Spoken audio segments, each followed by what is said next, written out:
নমস্কার, আশা করি সবাই ভালো আছেন। চলুন, আজকে আমরা চলে এসেছি পুরীতে গুপ্ত বৃন্দাবনে।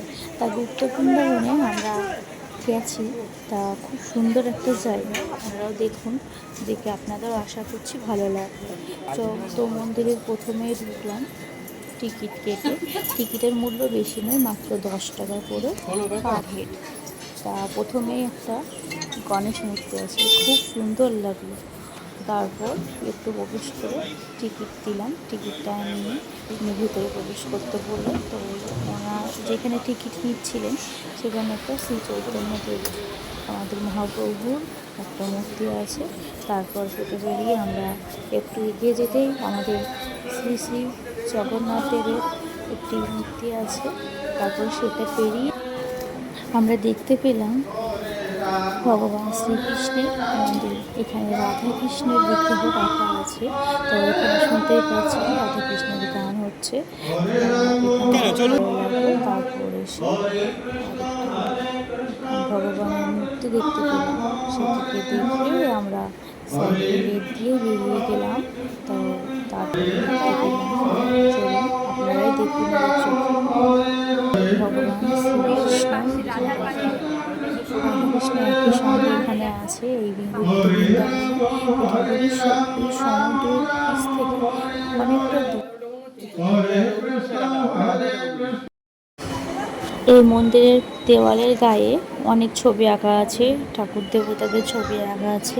এখানে রাধা রানী শ্রীকৃষ্ণের ছবি এই দেওয়ালে আঠা দিয়ে লাগানো আছে।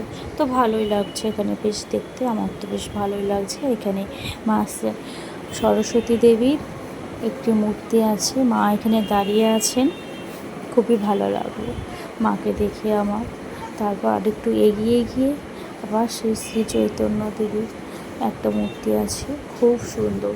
আমার এটা তো খুবই ভালো লেগেছে। যাই হোক, তারপর আবার একটু এগিয়ে যেতে এখানে আছে ভগবান শ্রীকৃষ্ণ এবং রাধারানীর অনেক রকম আছে। শ্রীকৃষ্ণ ছোট থেকে বড় হওয়া থেকে শুরু করে দেখতেই পাচ্ছেন অনেক কিছুই আছে।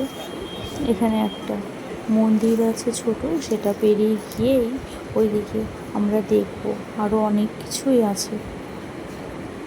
চলুন আসুন দেখে নিই এরপরে কী কী দেখতে পাই আমরা। এখানে আছে গৌরনিতাইয়ের মূর্তি আছে।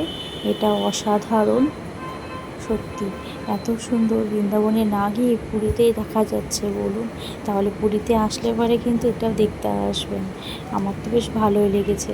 এখানে দেখতে পাচ্ছেন প্রভু হনুমানজির একটা বড় মূর্তি আছে, যেখানে আমার তো এটাও খুব ভালো লেগেছে। কোনটা খারাপ লেগেছে আমি সেটাই বলতে পারবো না। এখানে আমার সব কিছুই মোটামুটি বেশ ভালোই লেগেছে, খারাপ কোনো কিছুই লাগে না। আর ওপরটা সম্পূর্ণ নেট দিয়ে যাতে পাখি আসতে না পারে ভিতরে। এখানে একটা পুকুর আছে, পুকুরটিতে অনেক পদ্ম ফুল ফুটেও আছে। তারপর পুকুরের ওপারে এই যে জুম না করলে দেখা যাচ্ছে না ভালো, যাই হোক এবার একটু বোঝা যাচ্ছে। ওখানে ভগবান শ্রী রাধাকৃষ্ণের ওখানে মূর্তি আছে, উনি প্রভু বসে আছেন। আর সামনেই আছেন গণেশজির মূর্তি। ওই যে মন্দিরের মাঝখানে যে পুকুরটা আছে ওখানেও একটা মূর্তি ছিল, দেবী আছে, দেবী ওখানে আছেন। তারপর আমরা এদিকে ঘুরে আসি, চলুন। এই যে এখানে একটা চক্র আছে, এই চক্রের ওখানে সবাই ছবি টবি তুলছিলাম, ঘুরছিলাম।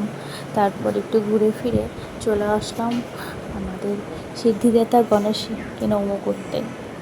গণেশ ছাড়া তো কোনো কিছু হয় না, তাই আমরা এখানে আসলাম। এখানে দেখুন কত বড় বড় ঘটের ওপরে ডাব দেওয়া। এখানে দেখো একটা শিবলিঙ্গ আছে, বড় শিবলিঙ্গ। এখানে গৌতম বুদ্ধের মূর্তি আছে। এখানে অনেক কিছু বেশ ভালোই লাগলো। সব মিলিয়ে একটা অসাধারণ, এত কম টাকায় এত সুন্দর সুন্দর দৃশ্য আমরা দেখতে পেলাম। এখানে যথেষ্ট পরিষ্কার। আমি তো প্রথমে ভেবেছিলাম জায়গাটি ছোট, পরে ঘুরতে দেখি অনেকটাই বড়, যেটা দেখেই শেষ হচ্ছে না, বেশ বড়। এখানেও তোমরা দেখতে পাচ্ছ, এখানেও অনেক কিছু আছে। এখানে ভগবান শ্রীকৃষ্ণের অনেক রকম রূপ আছে, আরও অনেক কিছু। হরে রাম রাম রাম হরে হরে। এইখানে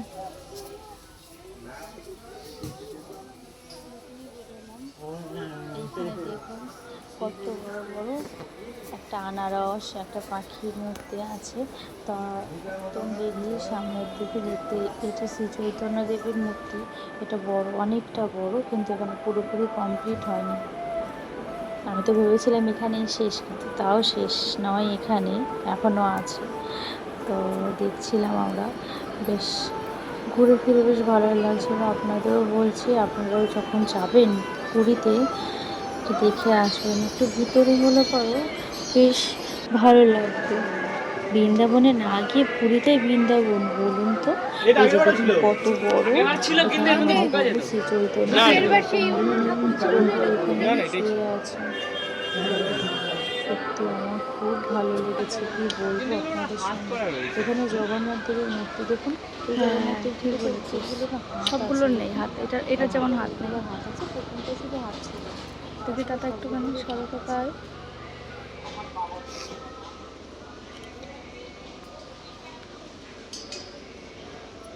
অর্থগুপ্ত বৃন্দাবনে ভালো লেগেছে। তোমাদের কেমন লাগলো কমেন্ট করে অবশ্যই জানিও।